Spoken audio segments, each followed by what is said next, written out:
And I'm very, very happy to be able to welcome to the stage one of the BHA's best-known vice presidents, a man who is known to all of you as a great scientist and a great science communicator. And he will be chaired today by Samir Ahmed. Please welcome them both to the stage for you now.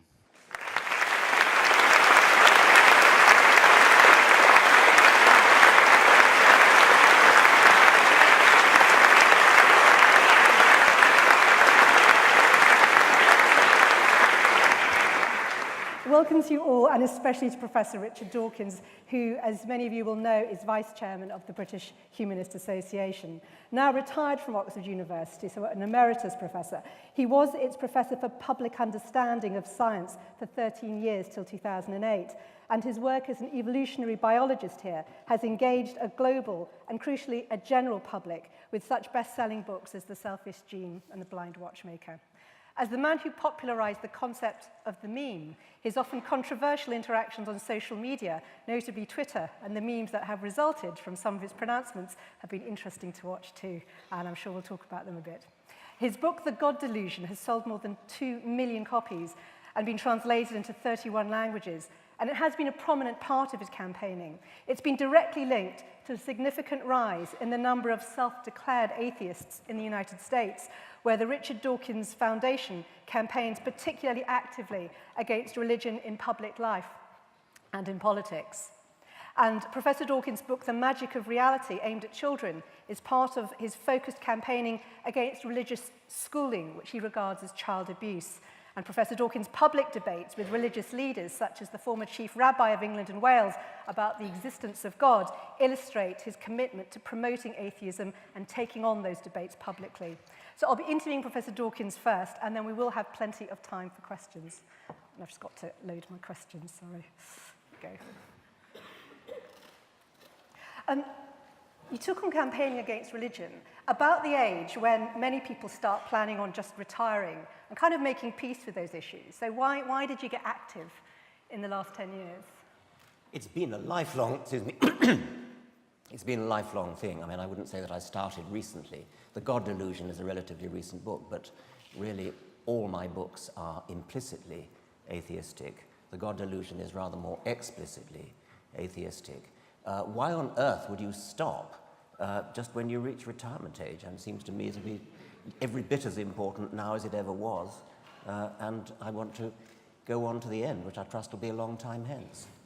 Well, you're Vice Chairman of the British Humanist Association. Do you think there is an important distinction between atheism and humanism? Well, I suppose atheism is an intellectual position about whether or not there exists a supreme being, a supreme creator. There's some dispute about whether atheists say there positively is no supreme being, or whether atheists say there is no positive evidence for one, and therefore we're going to live our lives as though there is none. And you haven't asked me about that distinction, so I won't make a big thing of it. I mean, Darwin called himself an agnostic after Huxley, and other people call themselves atheists, meaning pretty much the same thing as Darwin meant by agnostic. But a humanist I take to be an atheist plus some kind of moral position, some kind of ethical position, some kind of perhaps political position.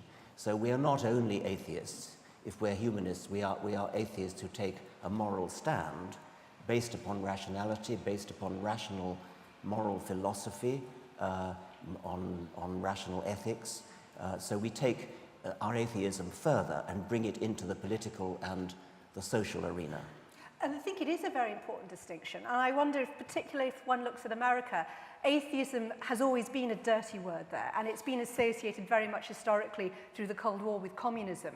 Do you think atheism will always be a dirty word there anyway? It's a curious thing. You're right that in America it is a dirty word, and many people have, as you say, traced that back to McCarthyism and the association of atheism with communism. And there was a time in American circles when atheism and communism more or less went together as a single word, rather like strident atheism does today, as though it was all one word.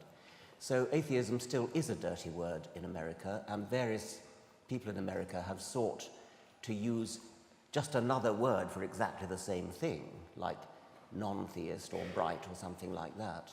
And I vacillate. It's a political decision, really, what's the best thing to call ourselves. I think I'm kind of veering towards saying, let's grasp the nettle, let's go on calling ourselves atheists and make people understand what it means, that it's actually rather a benign thing. There's nothing sinister, nothing aggressive about being an atheist. But there are many Americans who feel that the more softly approach is more politically expedient, and therefore use a word like non-theist or secularist or bright or something like that. And you can see why that's the heart of the discussion now, in a way, isn't it? That it's one thing feeling that you're right, it's another thing actually winning over hearts and minds. That's right. I mean, the polls in America suggest that if you define atheist in a sort of more neutral way, as secularist, non-believer, sometimes they're called the nuns,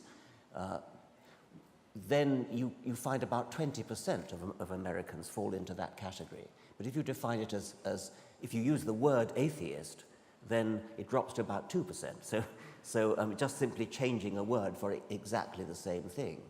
Julia Sweeney, I've often told this story, but it's very, very funny. Julia Sweeney, the American comedian who did this wonderful one-woman show called, I think, was it Letting Go of God, something like that, describing her own escape from Roman Catholicism. And it's a very, very amusing, very witty one-woman show. And towards the end of it, she describes her mother's reaction when her mother read in the paper that she was an atheist, and her mother said, well, I don't mind you not believing in God, but an atheist?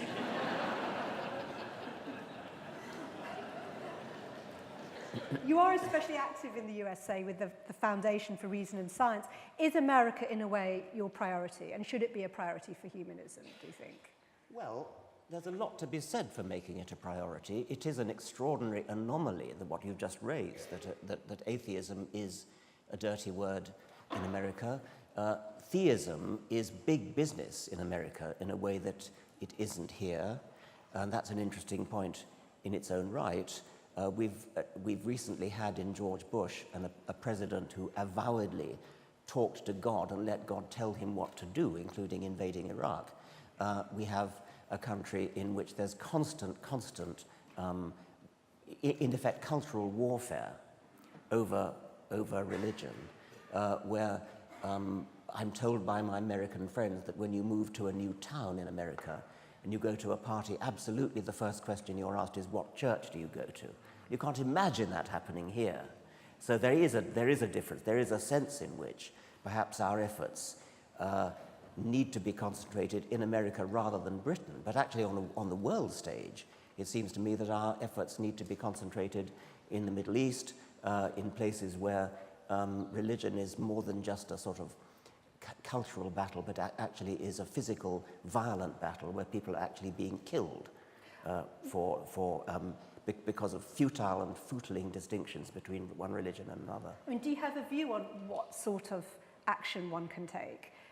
We've heard from some very brave campaigners in some of these countries, but when you look at the scale of it and you look at how entrenched religious establishments are in running countries, reasonably, what are the first steps towards that? It's a very difficult thing. If you're talking about the Islamic world now. Well, yes, particularly countries, I mean, like Saudi Arabia, which are allies of Britain. I mean, so much of the Middle East.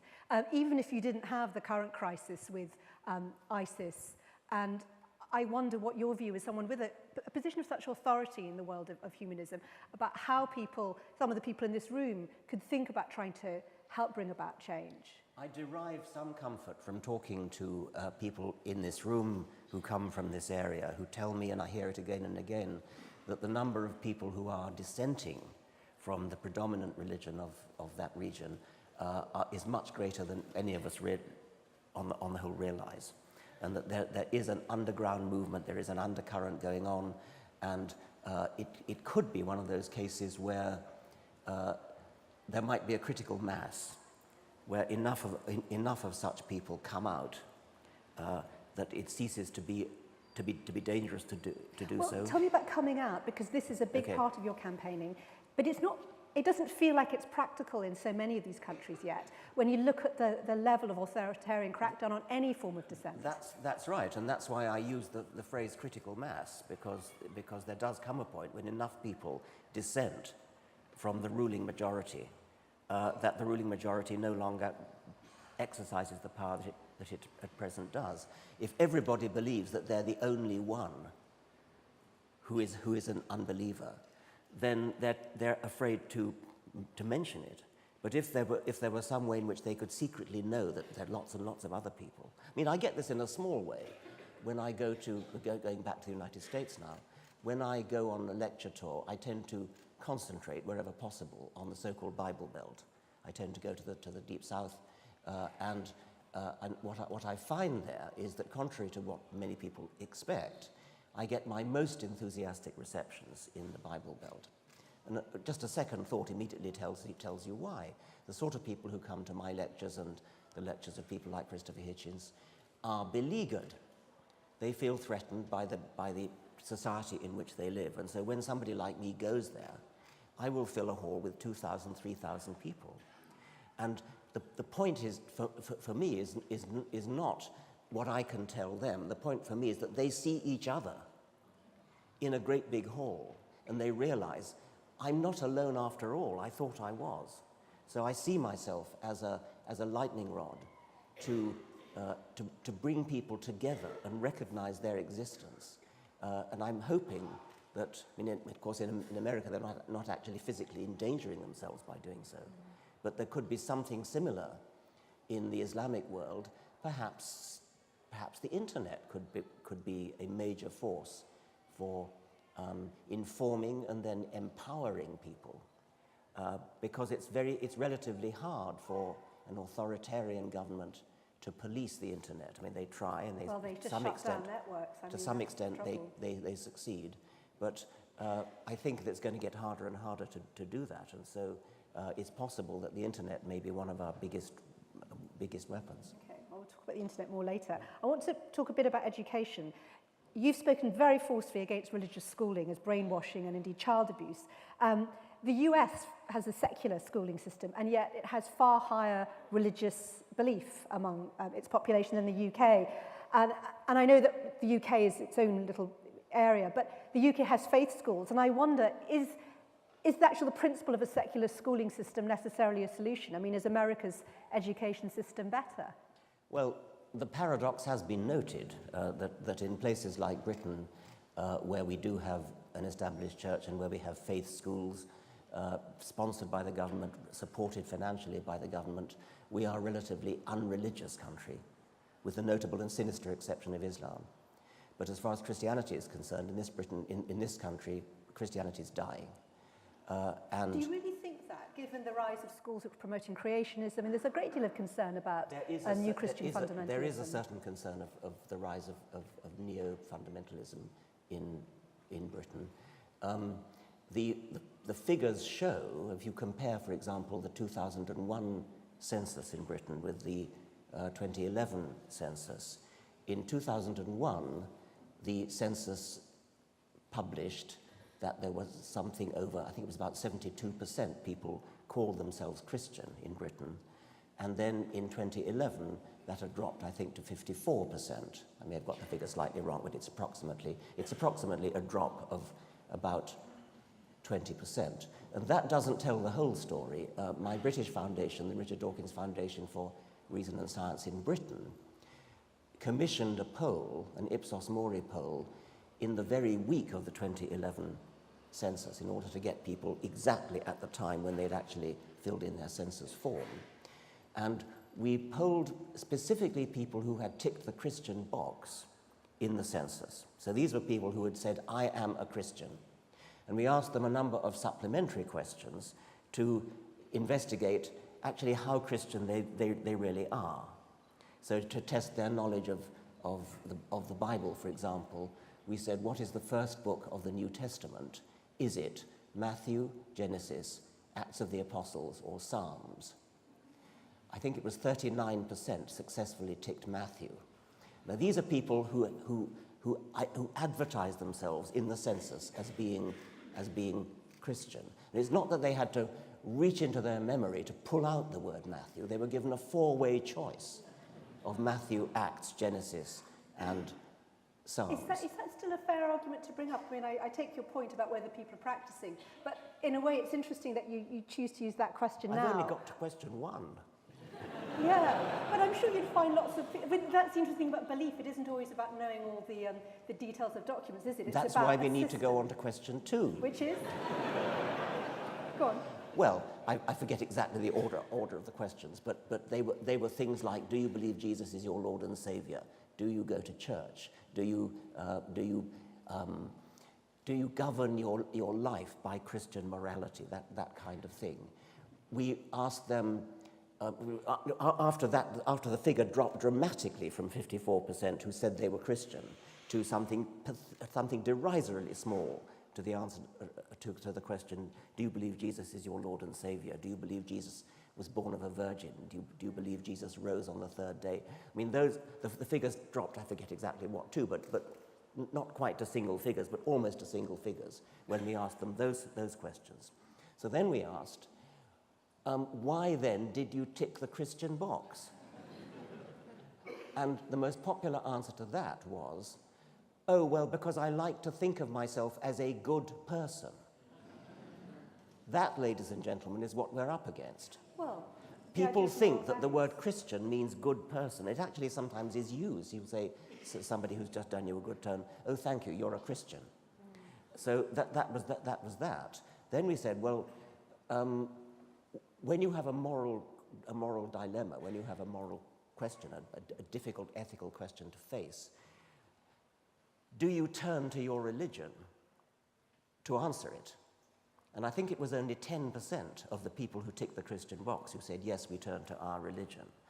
The majority of them said what probably anybody in this room would say. I mean, I forget the exact phraseology of the question, but it was things like what we would call moral philosophy. It was things like taking advice from friends, the sorts of things that any sensible person would base their moral decisions on.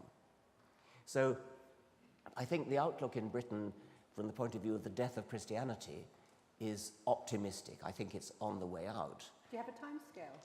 No, I mean, I don't do that. Just wondered. I don't do time scales. But what about Islam? You used the word sinister. Well, that's a much more difficult problem, and I mean, I sometimes, dare I say this, I sometimes flirt with the point of view that Ayaan Hirsi Ali has put out, that we actually need Christianity as a bulwark against, well, do you know the Hilaire Belloc verse? Always keep a hold of nurse for fear of finding something worse.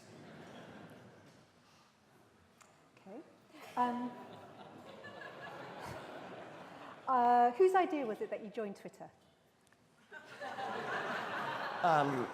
Well, the people who run my foundation had been tweeting on my behalf for quite a long time, and they built up the number of followers. God knows what the followers means, but they built it up to about 300,000 and persuaded me that this was a significant number. I mean, it compares favorably with the circulation of some of our great newspapers in this country, for example, and that it might be a good idea if I started tweeting myself. So I took that up about 2 years ago. And you are very enthusiastic on it. I mean, well, I think it's a very, I mean, as a student of memetics, I think it's a very interesting medium. The discipline of reducing what you have to say to 140 characters is difficult. It's almost an art form, and I find it an interesting challenge.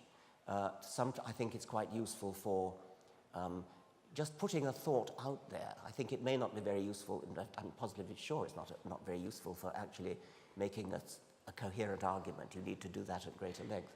But for putting a thought out there to provoke discussion, I think it can be extremely valuable for that purpose. That if you read what you see on Twitter, it's an extraordinary variety of things. Some people will say things like, John Smith, whatever the name is having lunch. And that was my first exposure. I saw somebody said, he so-and-so is having lunch. No one's ever accused you of putting up boring tweets, I don't think. They occasionally have, actually. But it's just, and it's the one question that a number of people here at the Congress have come up to me to say they wanted raised, which is they feel that some of the stuff that you've said on Twitter has been very aggressive, and you've got yourself into rows as a result, and that perhaps you risk becoming a liability to the humanist Well, cause. that's right. I mean, there is a school of thought that says that. And my attitude to that I fluctuate a bit. I mean, it depends who I've most recently been talking to in a way. That probably applies to all of us. We tend to go up and down a bit. I've recently, on this conference, I've heard David Silverman talking about firebrand atheism. And I've heard Martin Rosen this morning talking about the virtues of giving offence. So I'm all kind of fired up with that at the moment. Would you say you're a firebrand and you're happy to give offence? I'm often accused of being a firebrand. I'm often accused of being strident, and the God Delusion, rather oddly in a way, because the God Delusion is actually quite a moderate book. I like to think it's rather a humorous book, actually. But it is described as strident by some religious people. But I don't want to. I mean, you asked me about Twitter, and I do want to talk about that just because in recent months it has taken on a okay. Well, I think I mean because of some of your comments. There are some things that one about rape, which you presented as a kind of, I think, a provocation. And if I can just read it. Absolutely not. I did not present it as a exactly. provocation. Let me just read it because there was another one that was similar. Date rape is bad. Stranger rape at knife point is worse. If you think that's an endorsement of date rape, go away and learn how to think. And then you did a very similar one on violent versus mild paedophilia. Now, you know how people have felt about that. Do you regret anything about bothering to do those as tweets? As you said yourself, it's not an ideal medium for setting of complex arguments. I don't regret it as much as you want me to say I regret it. No, I don't want you to say anything.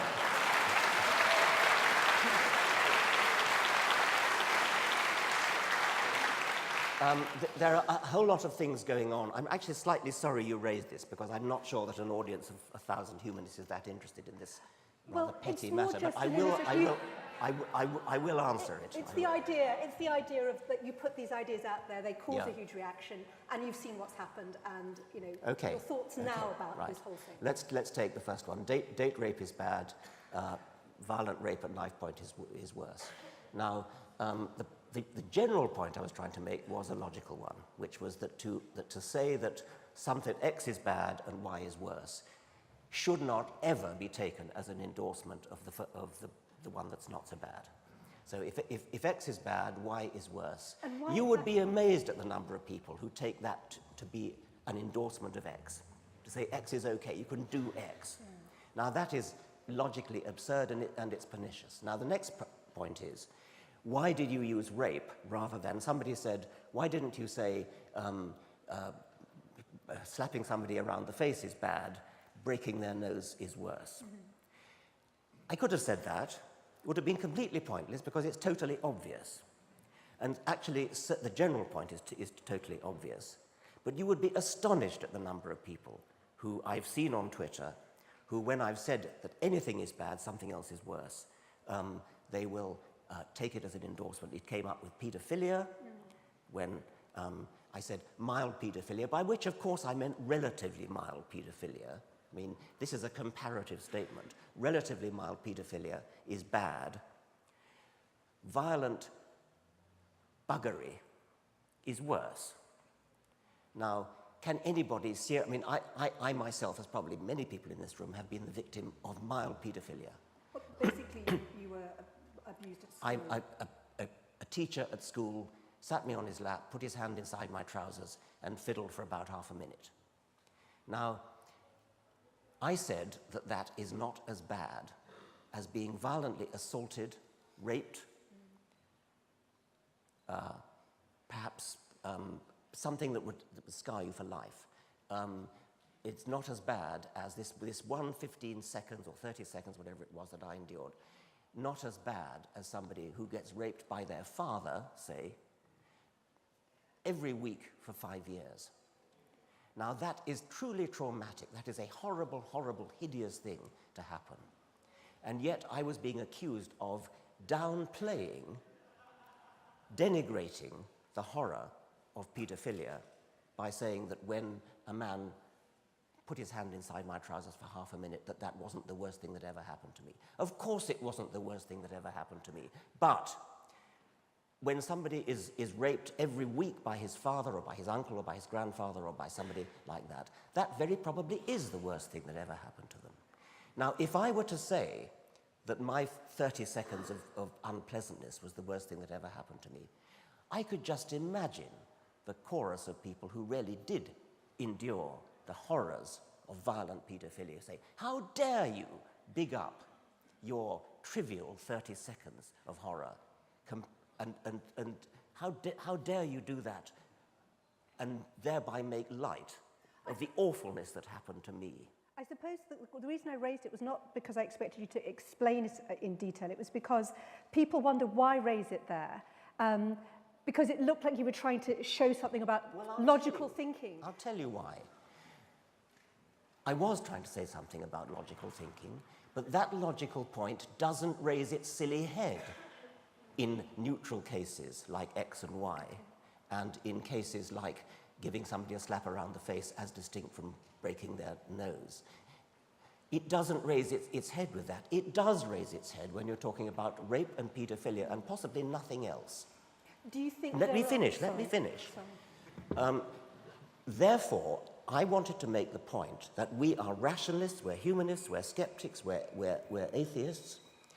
Why have we allowed these two topics of rape and paedophilia to deprive us of our normal logical reasoning? And we suddenly, oh no, we don't talk about that, that's too sensitive.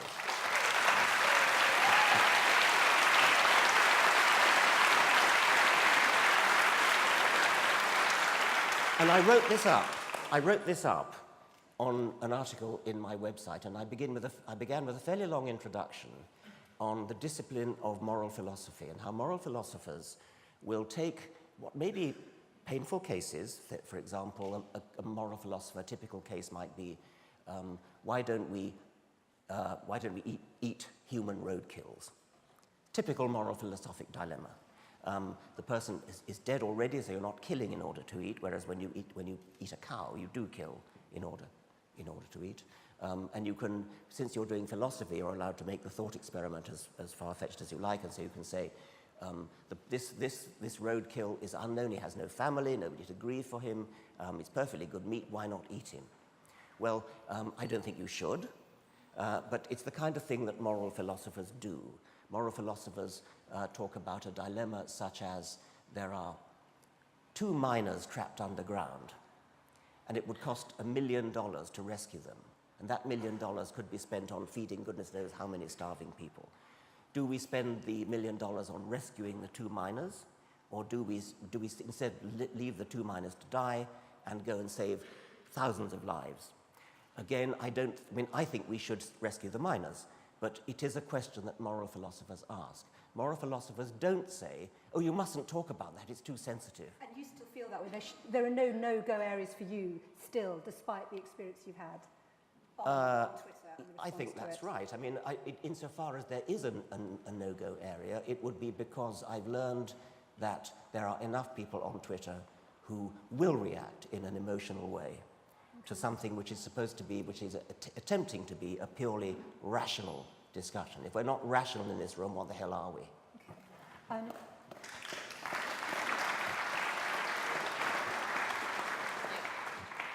Peter Higgs, the Nobel Prize-winning physicist and a fellow atheist, said in 2012 that he felt sometimes you concentrate on all religion as fundamentalist, and that can be too aggressive and it can damage the cause of humanism, when he would argue many believers, people who do believe in God in some way, have no quarrel with you.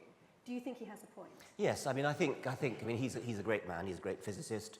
I've never actually met him, but I've enormous admiration for him. I think that there is a reasonable case to be made, and I think it's a largely political point, that if we are too aggressive as atheists, we turn off some of the people who might otherwise join us. And this is particularly true in the issue which is big in the United States and is maybe becoming big here soon, the question of creationism and evolution education. And I've been taken to task by Eugenie Scott, who's an absolutely admirable woman who runs the, I forget what they call it, the sort of think tank in California that fights valiantly for evolution against against creationism. And she's just, I think, retired from that position now, but she was constantly berating me for turning off the very people we ought to be recruiting as allies, which is moderate religious people, moderate Christians and moderate Jews and so on, who... Moderate Muslims? I mean, any Muslim who supports evolution, yes. Then the danger that she pointed out was that, and a lot of people have said the same thing, that you turn people off. If people go around believing that in order to believe in evolution, in order to accept evolution, they have to abandon their cherished religion. And her worry is, and worry a lot of people is, that if you go around saying that, then you'll lose a whole lot of people to scientific education because they will feel that they are damaging their religion, that they're having to abandon their religion. This is why I have on many occasions actually joined forces with moderate bishops and people like that in combating creationism. Is that something you're trying to do more of now? Well, I will. If there's any bishop here and wants to join with me, I'm very happy to do it. I've done it before. One example was the recent Bishop of Oxford, Richard Harries, who's a very good man and a good friend. We got together over that notorious school in Gateshead in the northeast, which was teaching young Earth creationism. And the Bishop of Oxford and I got together. We rounded up, I think I rounded up 9 Fellows of the Royal Society, and Bishop Harries rounded up, I think, half a dozen bishops, both Anglican and Roman Catholic. And we signed a joint letter which we sent to Tony Blair, who ignored it.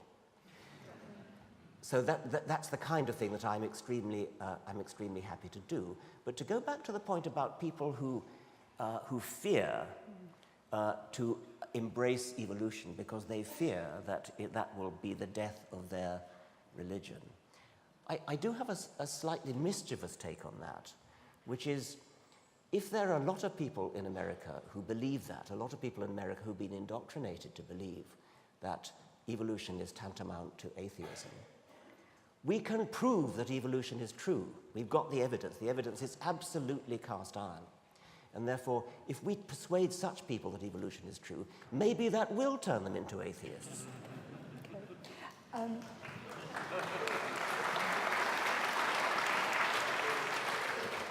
Just one more question from me, really, before we open it up to questions from the audience. What laws would you like to see introduced if you could rule the world, and particularly in regard to religious freedom?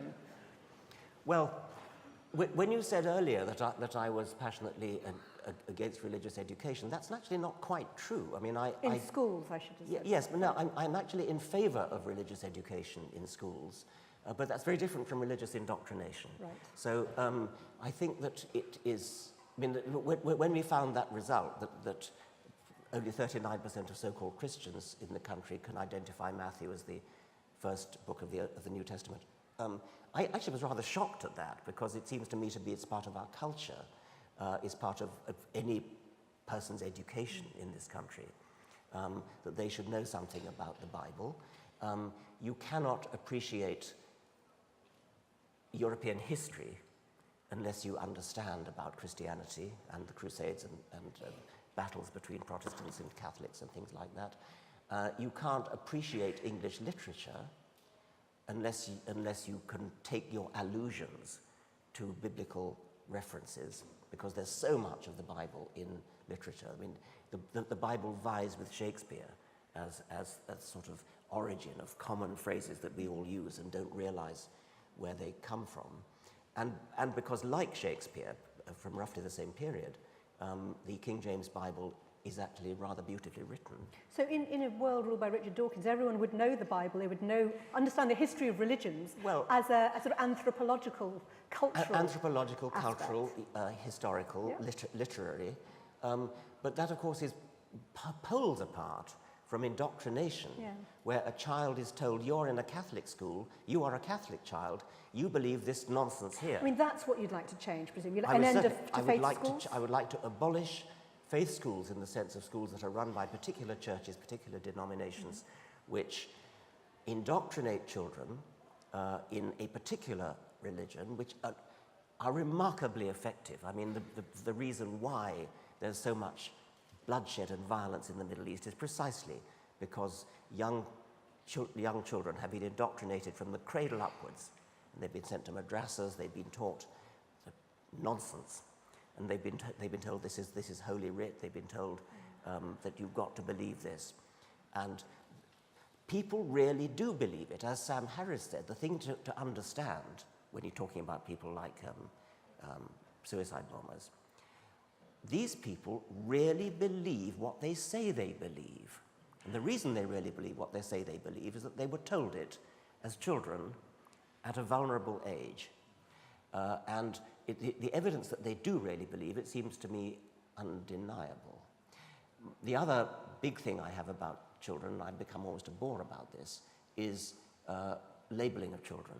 It's another aspect of the same thing, but indoctrination goes with the tying a label around a child and saying this is a Catholic child, this is a Protestant child, this is a Muslim child.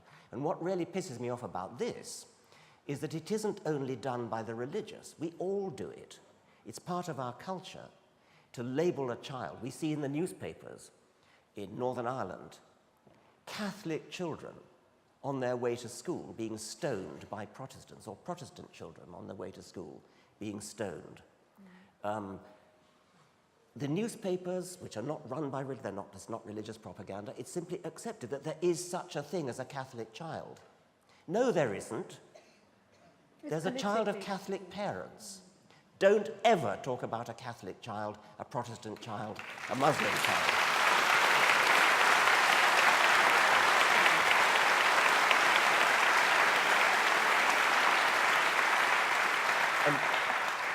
We're talking consciousness raising here. We're talking, it's exactly the same feat as was brilliantly achieved by feminists when they changed our language so that we no longer use sex pronouns when we mean neutral pronouns.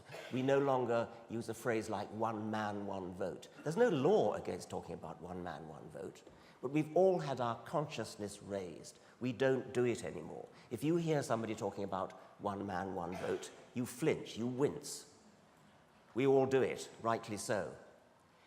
We need to get people to wince and flinch whenever they hear talk of a Catholic child, a Muslim child, a Protestant child, and so on.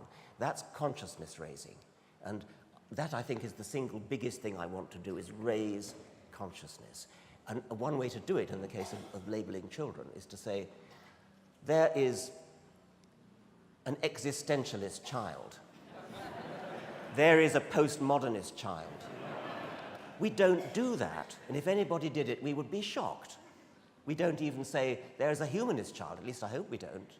We say, there's a child of Catholic parents. This child may be a child of postmodernist parents, certainly, or existentialist parents, but we don't even dream of saying, therefore, it's a postmodernist child, an existentialist child, a secular humanist child. Why do we do it? Why do we accept it with respect to Catholic child, Protestant child, etc.? We have to leave it there, but remarkable place to end. Richard Dawkins, I can't thank you enough for your time and your honesty, for your terrific questions.